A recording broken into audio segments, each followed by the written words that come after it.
You can put almost anything into a quiche once you master the basic recipe. Today I'll use my recipe to make a ham and cheese quiche.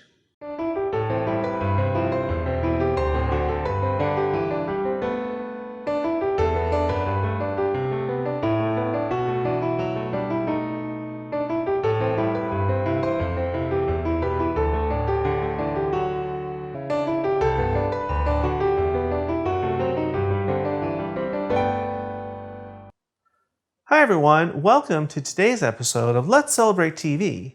I'm your host, Peter Lee. On this channel, we teach you all about celebrating.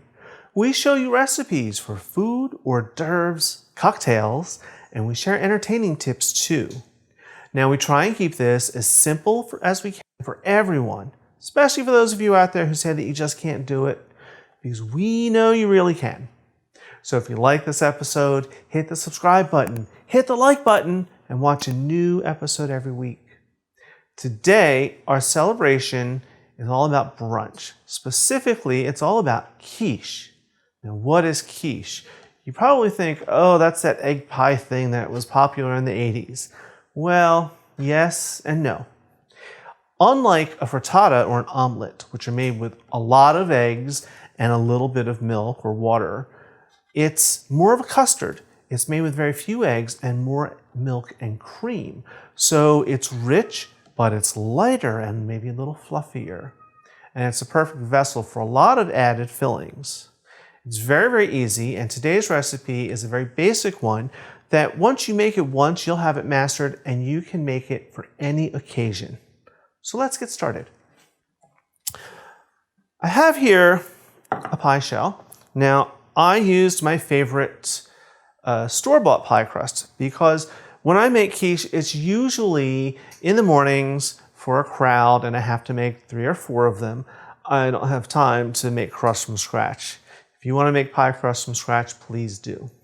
The interesting thing here is that I blind baked it, as you can see. Now, what does that mean?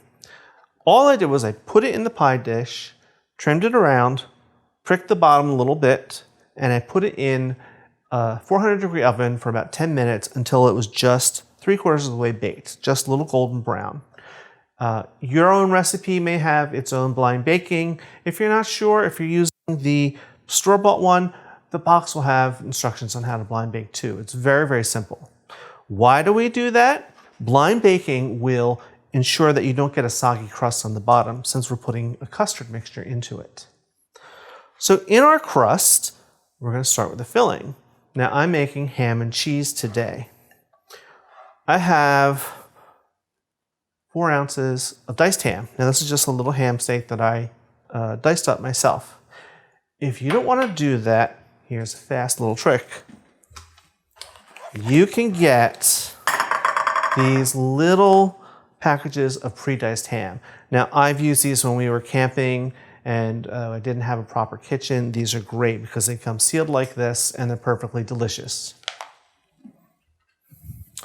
Okay, our diced ham goes right in. Spread it out on the bottom. And you might think that doesn't look like a lot, but it's plenty for this. Next is our cheese. I have some shredded cheese. This is a combination of jack cheese and sharp cheese that I shredded this morning. You can buy it pre-shredded, certainly, whatever kind you like. Also, right in, and you just want to spread it around so it's a nice even layer. Let's get rid of that. And we're going to put this aside. Now we're going to build the custard. I have a big bowl here. I have here what looks to be 4 eggs. This is actually 2 whole eggs and then 2 egg yolks. Now again, that doesn't seem like it's going to be enough, but it will be. These are going to go right in here. And I just want to mix them up a little bit to make sure that the yolks get broken and they start to get mixed up easily and efficiently. That's all you need to do. Now, a cup of milk, whole milk, preferably, right in, and a cup of heavy cream. These two things are going to add richness and deliciousness. And of course, a little bit of salt and pepper. There we go. Now we're just going to mix this up. And it mixes up pretty quickly. So this is a great, fast recipe to make if you have a crowd of people for brunch or breakfast. You can even make it the night before because it's really best served room temperature or cold. If nothing else, you can blind bake the crust the night before and then make your mixture that morning.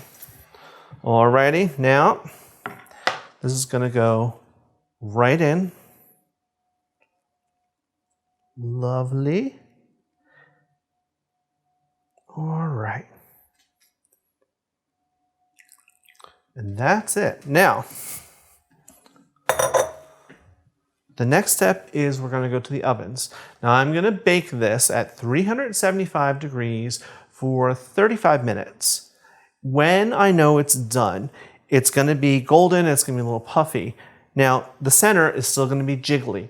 Don't worry. Don't think it needs to stay in for a long time. You want to have the center jiggly because of something called carryover cooking, which I mentioned before. When you take this out, these eggs are going to continue to cook. And then while it's resting, it will cook and firm up. The other way to tell is take a little paring knife and right near the crust, put it straight down and straight up, and it'll come out clean. And that tells you that it's done. So off to the ovens. And here we are out of the ovens. Now you'll notice that this is sitting up on a wire rack. It's very, very important to let this cool on a wire rack like this because that's going to allow airflow underneath, which will help that center set. You know, it looked jiggly probably when you took it out of the oven and you were worried it wasn't set, but it is. And then letting it sit here will further set it. Now, this has been sitting for about half an hour. I put it in the fridge for a few minutes, so it's nice and room temperature. Could be even ice cold if you wanted. But let's have a taste. Our favorite part. Let me get rid of the rack. And bring my little plate over. Now you're going to serve this just like a pie. You'll cut it into wedges. That's how easy it is. Let's start right here. Now this will be a little softer than a frittata because it's a custard. Now, I made this with ham and cheese. You can make it with broccoli and bacon, mushrooms, but whenever you're going to put something in it, think about the ingredients. Sometimes it might be better to cook it first, like bacon. You want to cook it really crispy and crumbly first before you put it in. Same thing with mushrooms. I would cook them down till they're a little drier because mushrooms have so much water. All right. Let's just have a taste. Now, hopefully I can get this out without screwing it up. But even if it doesn't, it will still taste good. All right. Look at that. Not half bad. So let's have a little taste.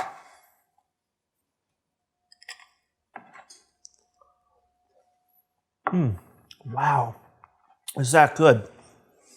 That cheese has melted all the way through those eggs.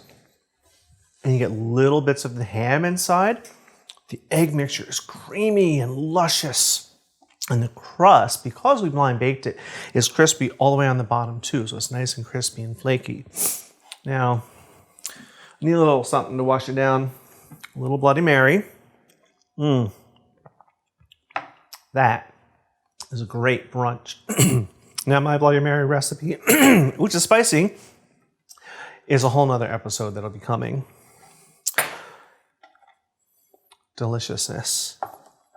Now as always, we're going to have this recipe up on YouTube and on Facebook. We love hearing from you, so keep sending in those questions and the pictures and your comments. We love it and we always answer every single one. So we'll see you again next Tuesday at 7 p.m. when you come back over and come on in and let's celebrate. Cheers!